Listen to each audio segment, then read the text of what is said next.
నమస్కారం, నా పేరు అరుణకుమారి. నా వయసు 38.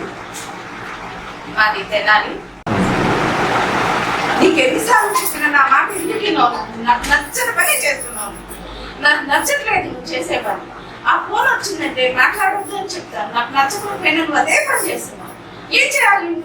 అసలు నాకేం అర్థం కావట్లేదు. నీతో ఎలా ఉండాలి, ఉండాలా, వెళ్ళిపోవాలని కూడా అర్థం కావట్లేదు. ఎందుకు పదే పదే నా ముందు ఆ పని చేయొద్దంటే, వాళ్ళతో మాట్లాడొద్దంటే అదే మాట్లాడుతూ ఉంటావు.